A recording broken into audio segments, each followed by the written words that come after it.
Praise Lord. ക്രിസ്തുവിൽ പ്രിയ സഹോദരങ്ങളെ, ഈ പുതിയ ദിവസത്തിനായി സ്വർഗത്തിലെ ദൈവം നമുക്ക് ദാനമായി നൽകിയ ഈ നല്ല ദിവസത്തിനായി നമുക്ക് ദൈവത്തിന് നന്ദി പറയാം.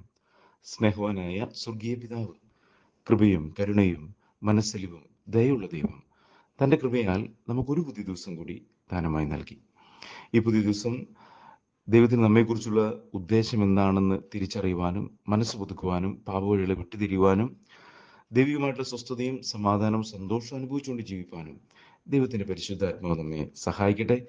ആഗ്രഹിക്കുന്ന ആത്മാക്കളെ തൃപ്തിപ്പെടുത്തുന്ന ദൈവം നമ്മുടെ ഹൃദയത്തിലെ എല്ലാ ആവശ്യങ്ങളെയും ആഗ്രഹങ്ങളെയും നമ്മുടെ ആകുലങ്ങളെയും എല്ലാം അറിയുന്നു. നമ്മുടെ ഭാരങ്ങളും ആകുലങ്ങളും ഒക്കെ നാം ദൈവകരങ്ങളിലേക്ക് കൊടുക്കുമ്പോൾ ദൈവത്തിൻ്റെ സമാധാനം കൊണ്ട് ദൈവം നമ്മെ നിറയ്ക്കുകയും നമ്മുടെ ആവശ്യങ്ങളിലെല്ലാം ദൈവത്തിൻ്റെ കരുതൽ ഉണ്ടാകുകയും ചെയ്യും എന്നുള്ളത് നാം ദൈവത്തോട് ചേർന്ന് നടക്കുമ്പോൾ പഠിക്കുന്ന കാര്യമാണ്. മാത്രമല്ല, സദൃശവാക്യങ്ങൾ 12-ാം അധ്യായത്തിൻ്റെ 25-ാം വാക്യത്തിൽ ഇങ്ങനെ പറയുന്നുണ്ട്: മനോവ്യസനം ഹേതുവായി മനുഷ്യൻ്റെ മനസ്സിടിയുന്നു, ഒരു നല്ല വാക്കോ അതിനെ സന്തോഷിപ്പിക്കുന്നു.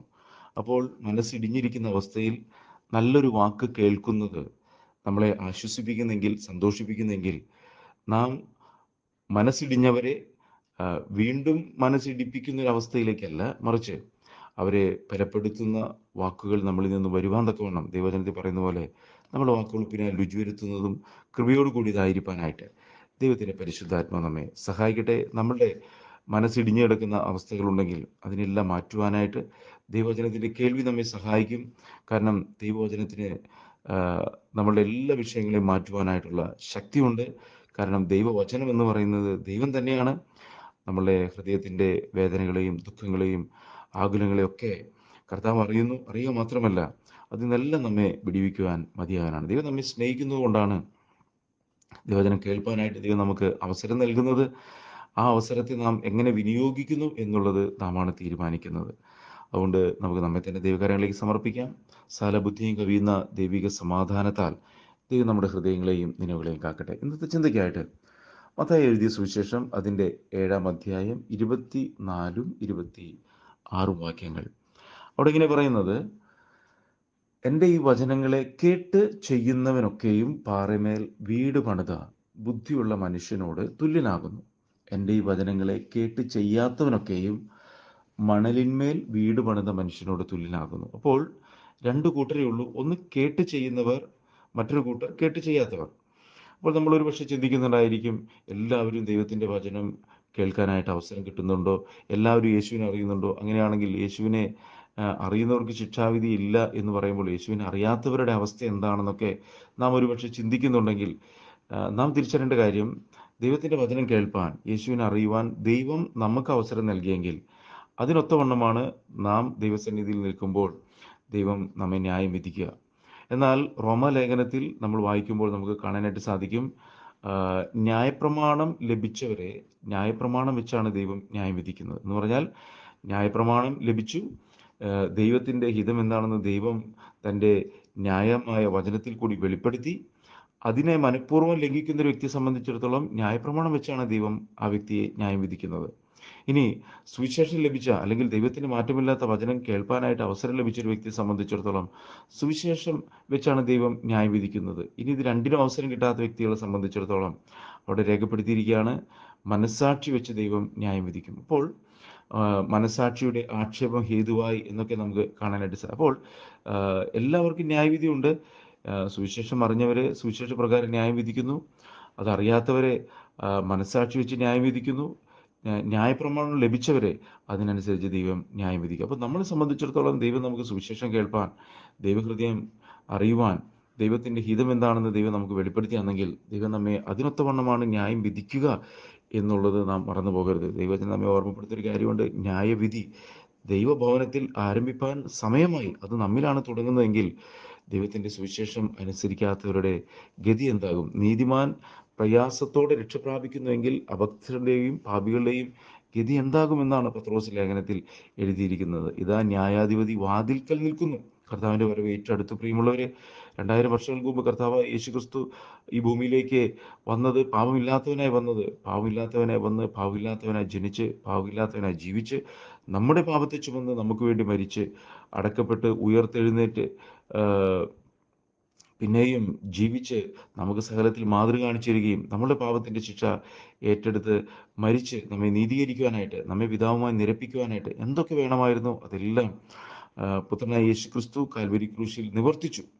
എന്നാൽ ഇനി കർത്താവ് വരുന്നത് ആ രക്ഷാകരമായ പദ്ധതിയിൽ കാൽവരി ക്രൂശിലെ യാഗത്തിൽ വിശ്വസിക്കുന്ന വ്യക്തികളെ, ദൈവവചനം അനുസരിച്ച് വിശുദ്ധിയിലും വേർപാടിലും ജീവിക്കുന്ന വ്യക്തികളെ തന്നോട് ചേർപ്പാൻ വേണ്ടി കർത്താവ് വരും. അതിനുള്ള സമയം അടുത്തു വരികയാണ്. അതുകൊണ്ട് നമ്മളുടെ ഉത്തരവാദിത്തമാണ് വചനങ്ങളെ കേട്ട് ചെയ്യുക, കേട്ടനുസരിക്കുക എന്നുള്ളത്. അതുകൊണ്ടാണ് ഇവിടെ പറയുന്നത്, എൻ്റെ ഈ വചനങ്ങളെ കേട്ട് ചെയ്യുന്നവനൊക്കെയും പാറയമേൽ വീട് പണിത ബുദ്ധിയുള്ള മനുഷ്യനോട് തുല്യനാകുന്നു. അപ്പോൾ കേട്ട് ചെയ്യുന്നൊരു വ്യക്തിയെ സംബന്ധിച്ചിടത്തോളം പ്രത്യേകത എന്താണെന്ന് ഇവിടെ പറയണം. വൻമഴ ചൊരിഞ്ഞു, നദികൾ പൊങ്ങി, കാറ്റടിച്ച് ആ വീട്ടിന്മേൽ അലച്ചു. അപ്പോൾ വചനം കേട്ട് ചെയ്യുന്ന വ്യക്തികൾക്ക് പ്രതിസന്ധികളോ പ്രയാസങ്ങളോ പ്രശ്നങ്ങളോ ഇല്ലെന്നല്ല വചനം പറയുന്നത്. വൻമഴ ചൊരിഞ്ഞു, നദികൾ പൊങ്ങി, കാറ്റടിച്ചു, ആ വീടിന്മേൽ അലച്ചു. അപ്പോൾ പലവിധമായിട്ടുള്ള പ്രതിസന്ധികളും പ്രയാസങ്ങളും ഒറ്റപ്പെടലുകളും നിരാശകളും നിന്ദയും പരിഹാസവും ഒക്കെ വന്നു. അതിനാണ് ഈ കാറ്റടിച്ചു, മഴ പെയ്തു, വീടിന്മേൽ അലച്ചു എന്ന് പറയുന്നത്. എന്നാൽ ഇവിടെ പറയാണ്, അലച്ചു, അത് പാറമേൽ അടിസ്ഥാനമുള്ളതാകിയാൽ വീണില്ല. അപ്പോൾ ഈ പ്രതിസന്ധികളും ഈ നിരാശയും ഈ നിന്ദയും പരിഹാസവും ഒറ്റപ്പെടലുകളും ഞെരുക്കവും ഇല്ലായ്മകളും എല്ലാം വന്ന് ആ വ്യക്തിയുടെ ജീവിതത്തിൽ അലച്ചെങ്കിലും അത് വീണില്ല എന്ന് പറഞ്ഞാൽ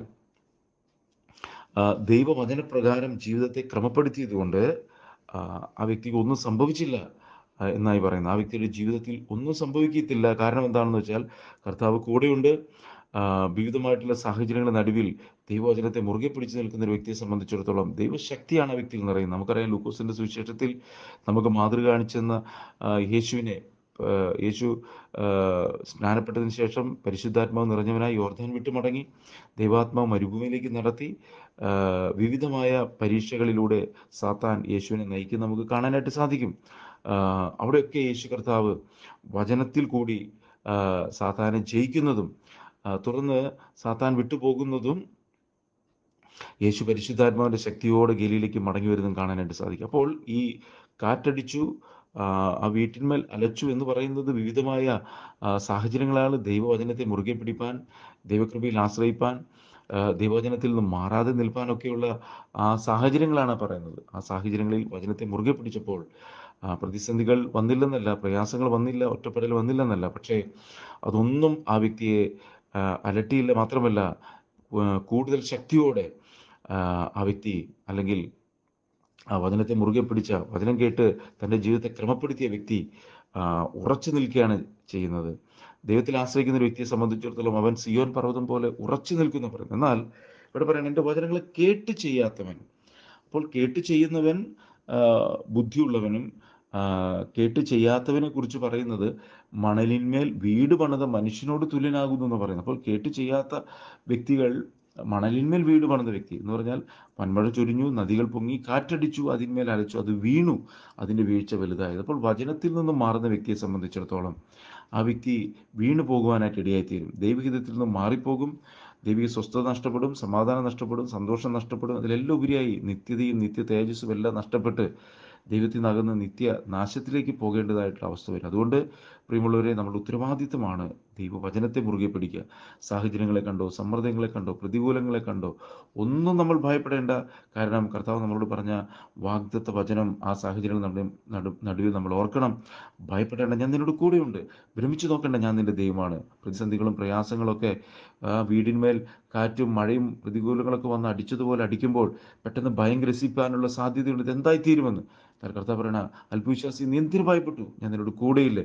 നീ ഭയപ്പെടേണ്ട, ഭ്രമിച്ചു നോക്കണ്ട, ഞാൻ നിന്റെ ദൈവമാണ്. ഞാൻ നിന്നെ ശക്തീകരിക്കും, ഞാൻ നിന്നെ കരുതും, ഞാൻ നിനക്ക് വേണ്ടി വഴികളെ തുറക്കും, ഞാൻ ഹൃദയങ്ങളെ അനുകൂലമാക്കും, ഞാൻ നിനക്ക് വേണ്ടി വാതിലുകളെ തുറക്കും എന്ന് അരുളി ചെയ്ത ദൈവവചനത്തെ മുറുകെ പിടിപ്പാൻ ദൈവത്തിൻ്റെ പരിശുദ്ധാത്മാവ് നമ്മെ സഹായിക്കട്ടെ.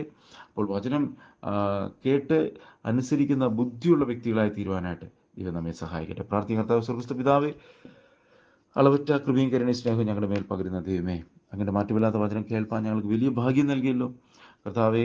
ആ ഭാഗ്യ പദവി നിത്യതയിലും നിലനിൽക്കുന്ന ഒരളവിലേക്ക് കർത്താവെ ഞങ്ങളെ ഓരോ ദിവസവും ഒരുക്കിയെടുക്കുന്ന ദൈവകൃപകൾക്കായി നന്ദി പറയുന്നു. വീഴാതെ ഞങ്ങളെ സൂക്ഷിക്കുന്ന ദൈവപ്രവൃത്തികൾക്ക് നന്ദി പറയുന്നു. ദുഷ്ടൻ്റെ ഇലപ്പെടാൻ ഞങ്ങളെ കാക്കുന്ന ദൈവപ്രവൃത്തികൾക്ക് നന്ദി പറയുന്നു. ഈ ശബ്ദം കേൾക്കുന്ന ഓരോ മക്കളെയും സമർപ്പിക്കുന്നു. അവർ കടന്നു പോകുന്ന അവസ്ഥകൾ, പ്രതിസന്ധികൾ, പ്രതികൂലങ്ങൾ, ഒറ്റപ്പെടൽ, നിരാശകളൊക്കെ കർത്താവെ അങ്ങ് അറിയുന്നു. കഴിയുന്നതിന് വിധം അങ്ങ് പരീക്ഷിക്കത്തില്ല. പരീക്ഷയിലൂടെ പൊക്കുവഴി നൽകുന്നൊരു കർത്താവാണ് ഞങ്ങൾക്കുള്ളത്. ഈ അഗ്നിശോധനയെങ്കിൽ ഒരു അപൂർവ കാര്യം നിങ്ങൾക്ക് വന്നുപോയി എന്ന് വെച്ച് നിങ്ങൾ ഭയപ്പെടരുത്. കർത്താവിൻ്റെ ആ തേജസ്സിൻ്റെ കൂട്ടാളികളായിട്ട് നമ്മൾ തീരുകയാണ് എന്നുള്ള ഉത്തമ ബോധ്യത്തിൽ വചനത്തെ മുറുകെ പിടിപ്പാൻ എല്ലാവരെയും അങ്ങ് സഹായിക്കണം. പരിശുദ്ധാത്മാവിനാൽ അഭിഷേകം ചെയ്യണം. സർവ്വതിയ ദിവ്യ സമാധാനം കൊണ്ട് നിറയ്ക്കണമെന്ന് പ്രാർത്ഥിക്കുന്നു. കർത്താവ് അത് ചെയ്യുന്ന കൃപകൾക്കായി നന്ദി. യേശു ക്രിസ്തുവിൻ നാമത്തിൽ പ്രാർത്ഥിക്കുമ്പോൾ കൃപ തോന്നി കേൾക്കണം. സ്വർഗീയ പിതാവേ, ആമേൻ. God bless you.